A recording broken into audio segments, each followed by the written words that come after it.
What's the first thing you do when you catch up with somebody who you haven't talked to for a little while? I mean, if you're being considerate at all, you don't get into all the detail stuff or business you need to conduct. You start by asking about people you know in common and just checking in to make sure everything is good.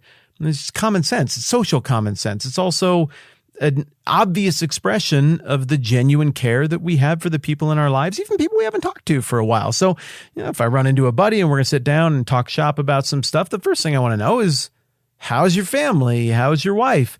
And usually, of course, the answer there is going to be, she's great. Now, maybe she got a new job and she's really loving the new job and the kids are doing great and school's going great. You're like, awesome. And then they ask you and you're like, yeah, this, and this is kind of our stuff. And these are the things that we're thinking about right now. And you're like, great.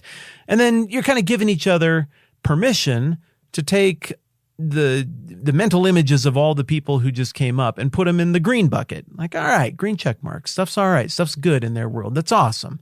Thank you for bringing me up to speed on how they're all doing. But every now and then you ask how somebody's doing and you can see a little hesitation on your conversation partner's face and you realize, something's not great. Well, what's up?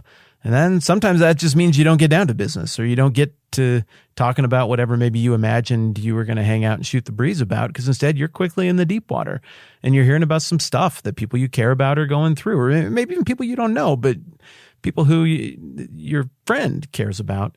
And people like you ask questions because you actually care, and you know that asking questions is a gesture of support. You're letting the other person talk about their thing, game it out a little bit, use you as a sounding board, maybe even combine the power of your two processors on the problem a little bit. And I guess that's the other reason that you ask, is you're trying to figure out what you can do. Is there any resource that you might have, anything you know, anybody you know, anything that you could do, maybe a phone call or a visit? Is there anything that you could do to help make the situation better because somebody is having a tough time?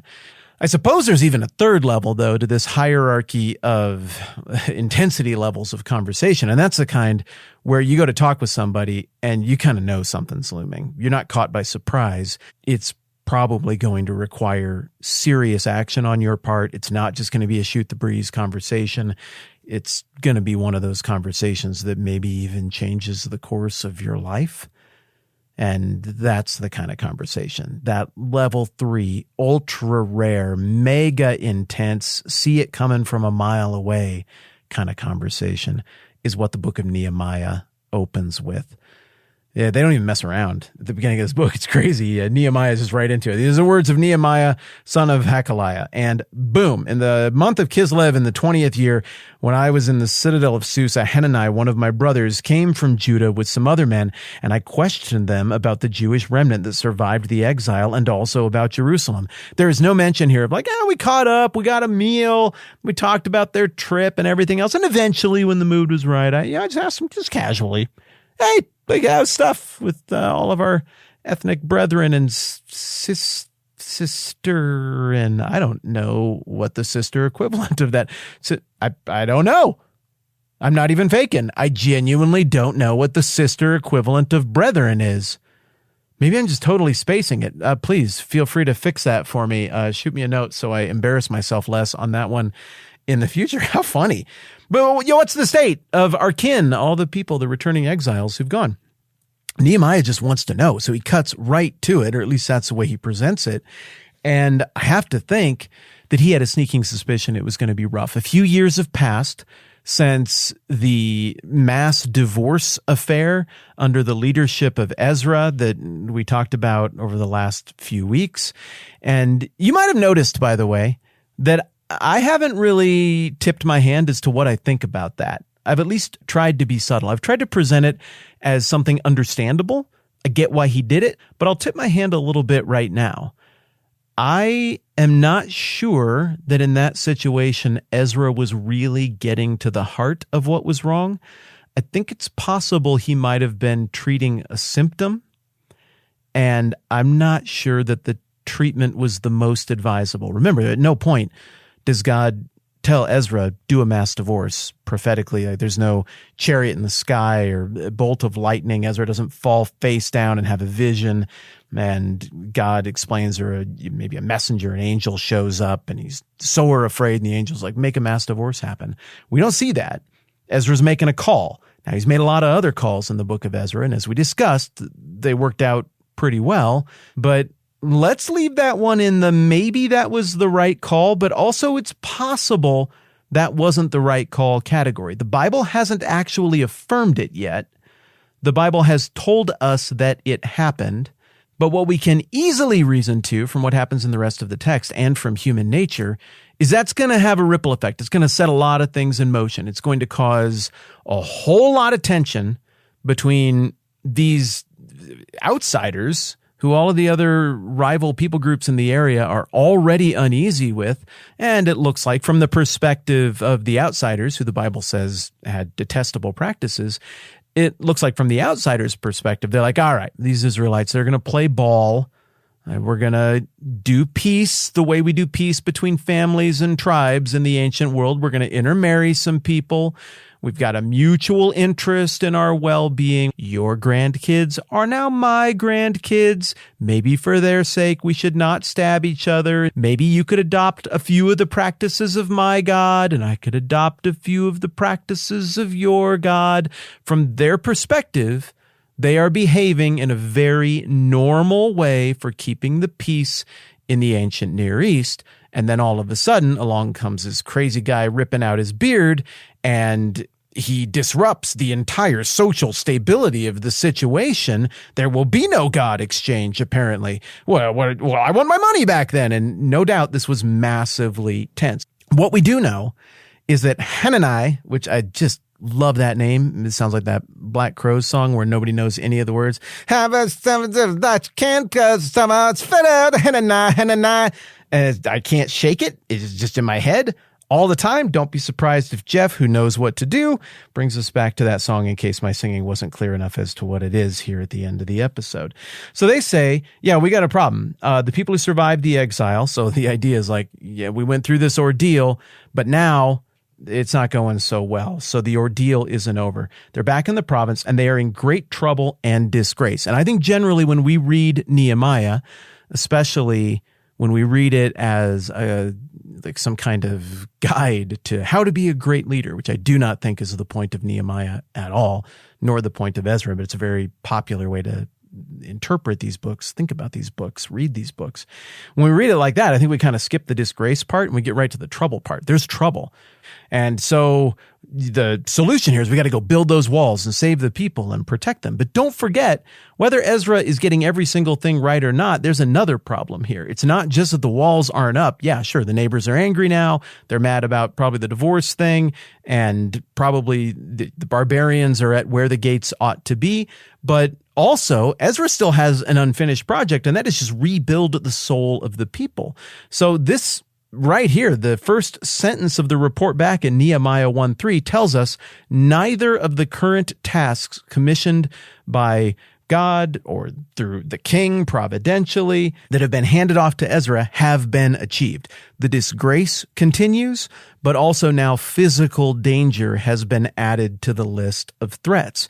Well, okay, I mean, the disgrace we kind of know something about because, I mean, just the previous few pages, whether the solution was perfect or not, the disgrace is pretty evident. That's not good.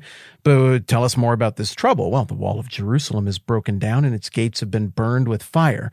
Okay, so there was some kind of wall there, maybe the remnants from 586 of what the Babylonians tore down, maybe some of that ancient wall. It's funny that that's the ancient wall at this point, but maybe some of that was still standing there, and some of the stones have been repurposed, and there was some kind of makeshift wall that was there to sort of keep things safe. But we know from a couple of the prophets who were writing during the time of Zerubbabel that everybody was really more excited about building their cool Persian-style houses with nifty panels and Persian accoutrements.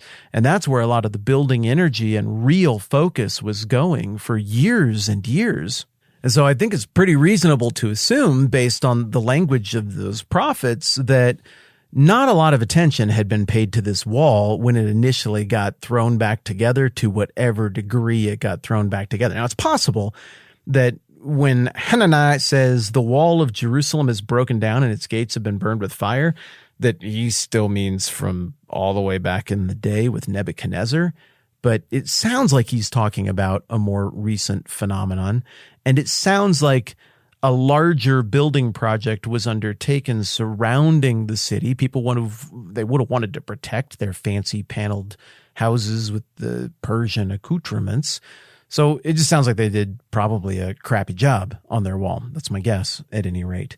Well, whatever wall was there, whatever paltry protection in name only had been built, it's not working anymore. And now the temple is exposed. And now all of these people living in their now 80-year-old Persian paneled houses with fancy Persian accoutrements, they are all exposed to raiders or anybody else. This does huge damage to the local economic prospects because that gate enables you to secure wealth. You don't have the gate, you can't secure wealth. Your city is just bleeding in the ancient world. It's bleeding money, it's bleeding resources all the time. And further, if you don't have those walls up, you don't have a garrison. You don't have a group of troops, either volunteer or maybe even semi-professional at this point, who can camp out and rest and secure a territory. A secure walled city has an orbit effect. It's like a drop of bleach in a petri dish. The bigger the drop of bleach, the bigger the garrison behind walls, the larger the sphere of influence, and the more all of the things around the city can be patrolled and controlled by the forces within the city and the economic and cultural radiation, center of gravity of the city. And so the walls are a big deal. They're a bigger deal than probably you or I would naturally imagine. We'll keep talking more about that as we get more into it. But the report here is bad. It's not a friendly catch-up session. It's not one of those conversations that's nice in the moment, but you forget later on. This is a life-changing report for Nehemiah, something that can be summarized in just 2 sentences. The people are still in disgrace. That problem is not solved. And physically, the threat is very real, and we got to take care of that. Nehemiah knows this is a big deal conversation. This isn't some passing, fleeting thing. So it says, when I heard these things, I sat down and wept. For some days I mourned and fasted and prayed before the God of heaven. And then we'll get into what he decides is his role in this whole thing next time around. But I will say this. This is an intense conversation about a bona fide problem on 2 fronts. And Nehemiah, he might be positioned to really whip some things into shape and do something to make it better very, very quickly. Like I said, we'll see where that goes next time around. All right, that's it. I'm Matt. This is the 10-Minute Bible Hour podcast. Let's do this again soon.